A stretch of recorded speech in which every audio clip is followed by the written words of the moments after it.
नमस्कार, स्वागत है आप सभी का सूचना टीवी जीएस में। और आज हम कक्षा 12वीं हिंदी के संस्कृत खंड के एक अन्य महत्वपूर्ण शीर्षक जातक कथा का अध्ययन करेंगे। जातक कथा मुख्यतः दो भागों में विभाजित है।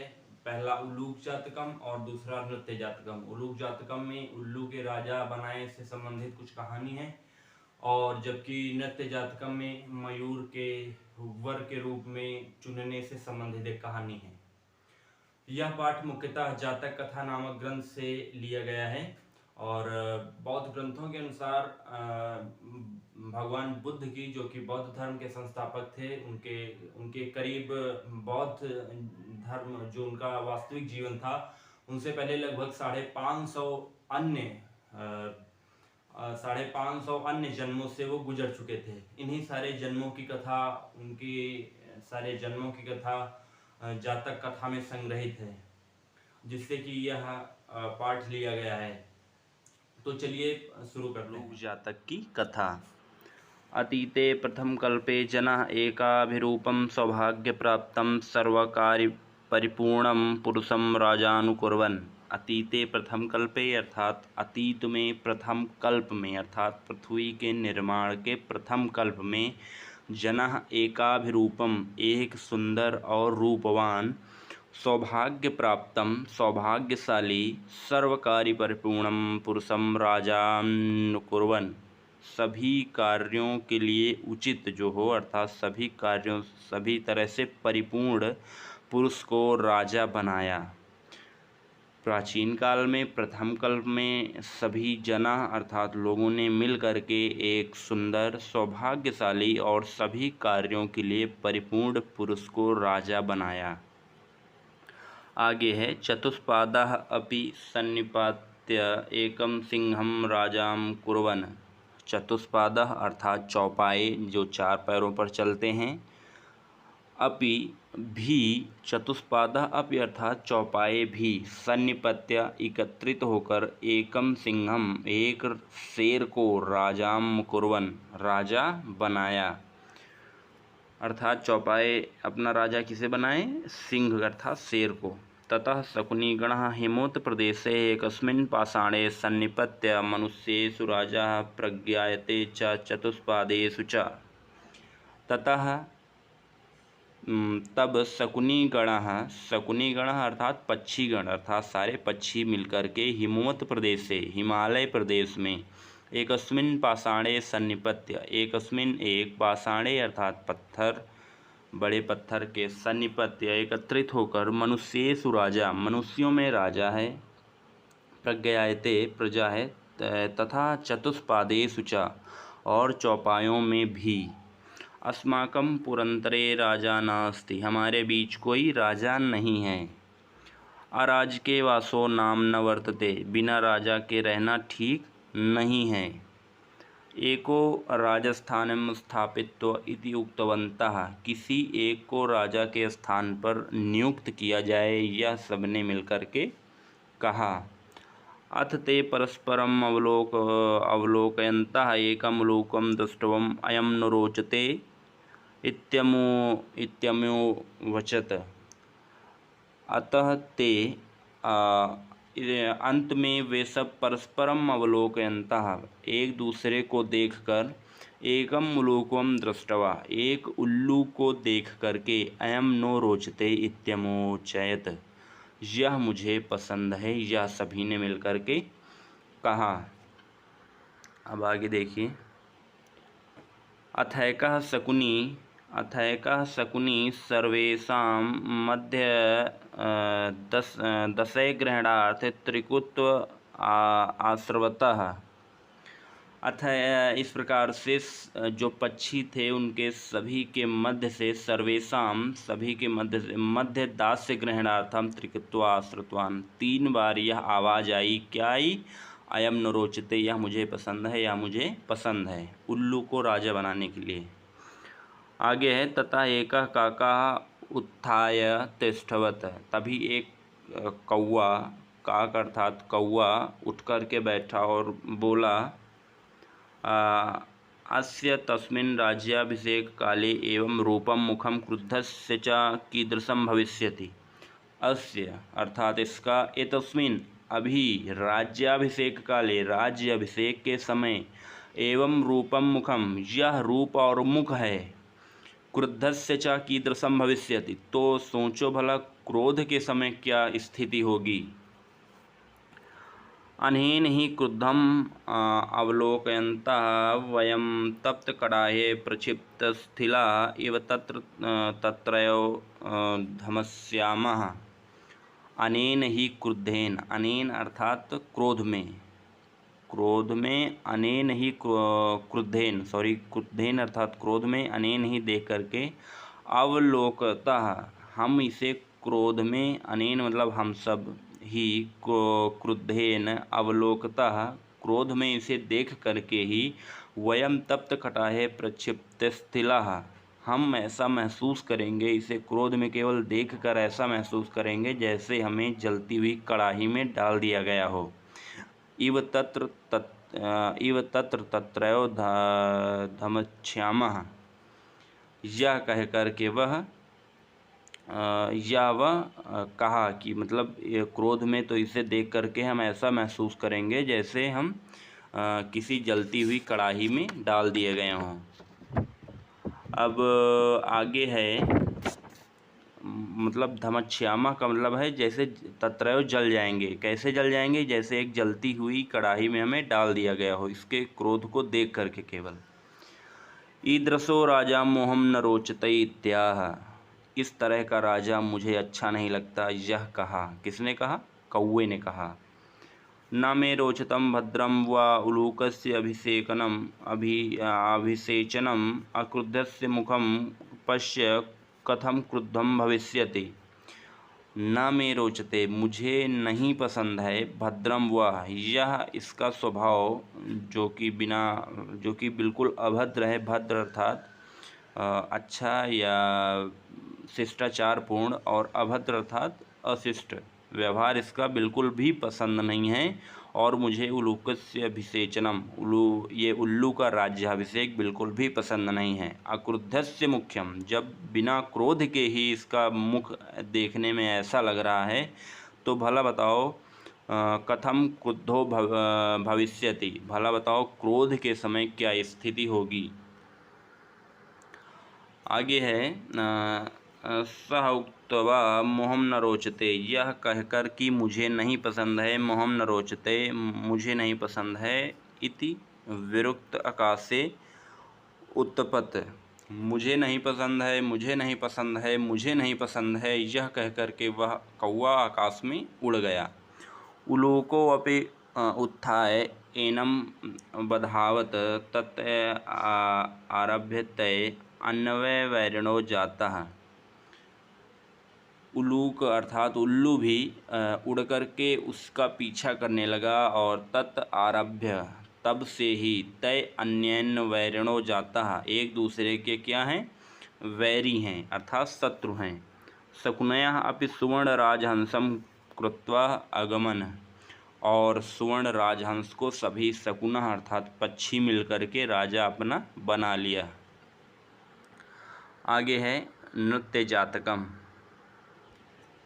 चलिए देखते हैं।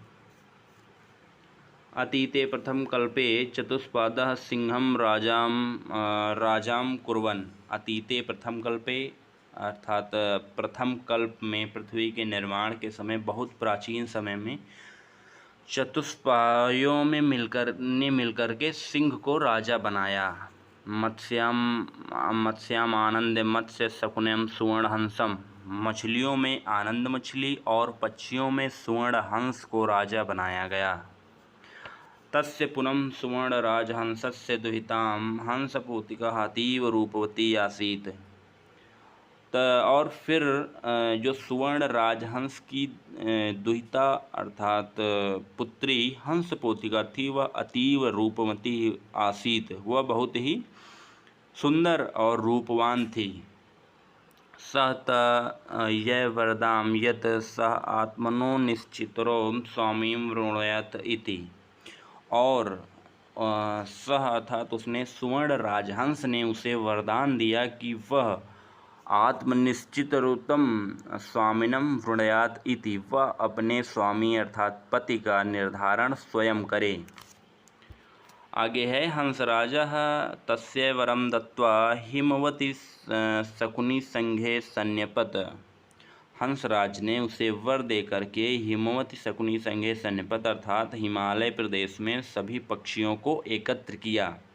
उसे वरदान देकर अर्थात हंस पोतिका अपनी बेटी को वरदान देकर के सभी लोगों को स्वयंवर एक तरह से मान लीजिए, तो उसके लिए सभी पक्षियों को एकत्र किया। नाना प्रकारा हंस युराधयः शकुनिगणः समागत्य एकस्मिन् महती पाषाणतले सन्न्यपत।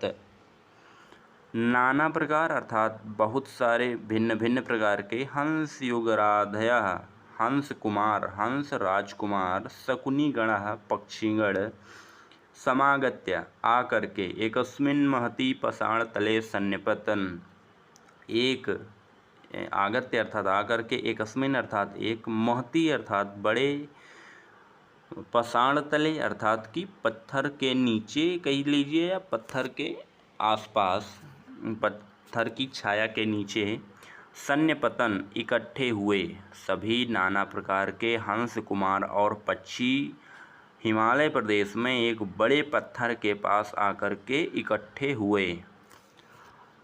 हंसराज आत्मनः चित्तरुचिरं स्वामिकम् आगत्य वृणयात इति दुहितरोमादेश। हंसराज ने अपनी जो पुत्री थी उसको आदेश दिया कि अपने चित्तरुचितम अपने मन के अनुसार स्वामिकम अर्थात स्वामी का आगत्य आकर के वृणयात इति दुहितरम आदेश अपनी पुत्री हंस पोतिका को आदेश दिया कि आकर के अपने मन के अनुसार वर का चयन करो। स शकुनी संघे अवलोक्य सह अर्थात वो हंस पोतिका आई शकुनिन संघे अर्थात पक्षियों के बीच में अवलोकयन्ते मणिवर्णग्रीवः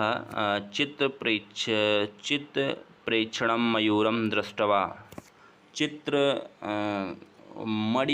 मणिवर्णग्रीवम अर्थात मणि के रंग वाली ग्रीवा अर्थात गर्दन वाले चित्प्रेक्षणम मयूरम दृष्टवा चित्र से निर्मित अर्थात जो उसकी गले और शरीर में जो थोड़ा डिजाइन वगैरह बनी रहती है उसको देखा। किसने देखा? हंस पोतिका ने देखा। अयम में स्वामिको भवति इत्यभासत। अयम में स्वामिको भवतु इत्यभासत। अब यहाँ देखिए, यहाँ पर वो मोर अर्थात मयूर कह रहा है कि मैं तुम्हारा स्वामी हो सकता हूँ। इत्यभासत ये मतलब ये किसने कहा? उस मोर ने कहा। मयूरः अद्यापि तावन्मे बलं न पश्यति इति अतिगर्वेण लज्जांच त्यक्त्वा तावन्मतं शकुनिगणस्य मध्ये पक्षो प्रसार्य नितरमभवत् नृत्यं च तीक्ष्णोऽभवत्। मयूर ने कहा अद्यापि तावन्मे बलम न पश्यति, तुमने आज तक मेरा बल नहीं देखा। मयूर ने किससे कहा? हंस पोतिका से कहा कि तुमने आज तक मेरा बल नहीं देखा। इति अति गर्वेण वह इति मतलब इतना कह करके अति गर्वेण अत्यधिक गर्व के साथ लज्जांच त्यक्त्वा लज्जा अर्थात शर्म को त्याग करके तावन्मतम तभी शकुनिगणस्य शकुनिगणस्य मध्ये अर्थात पक्षियों के बीच में पक्षों प्रसार्य पंख उठा करके अर्थात पंख फैला करके नर्तिम तुमारब्धवान नृत्यम च तीक्ष्णो भवत। नृत्यम तु आरब्धवान नृत्य करना आरंभ कर दिया।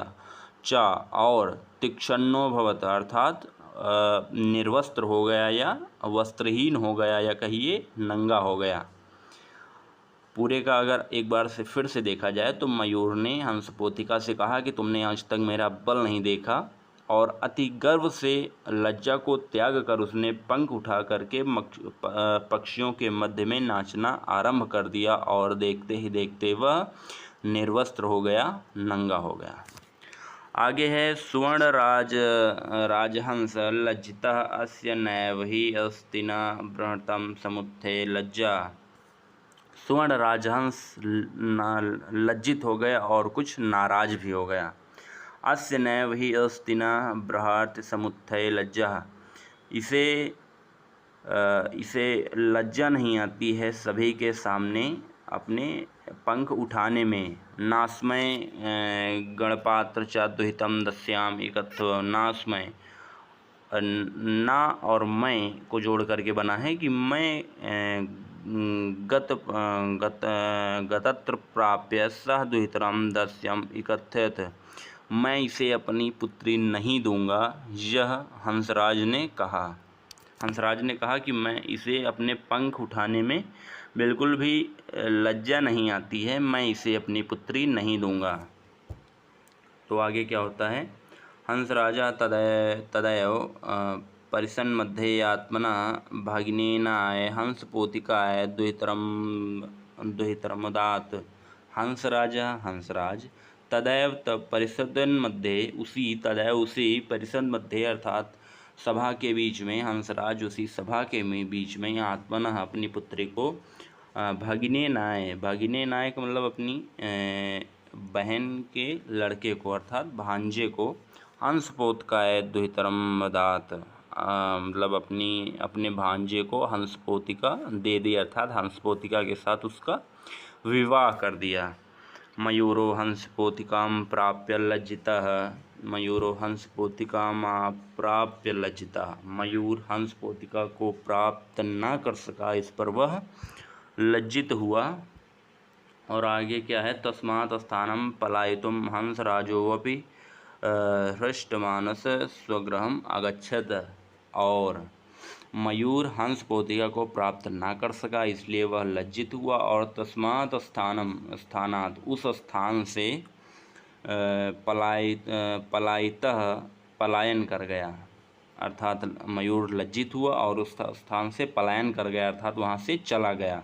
हंसराजोऽपि हंसराज भी हृष्टमानसः खुशी मन से अर्थात प्रसन्न चित्त होकर के स्वगृहम अगच्छत अपने घर आ गए। कैसी लगी आपको वीडियो हमें कमेंट बॉक्स में ज़रूर बताएं, और अगर वीडियो पसंद आए तो वीडियो को लाइक और चैनल को सब्सक्राइब करें। आप देखते रहिए सूचना टीवी GS।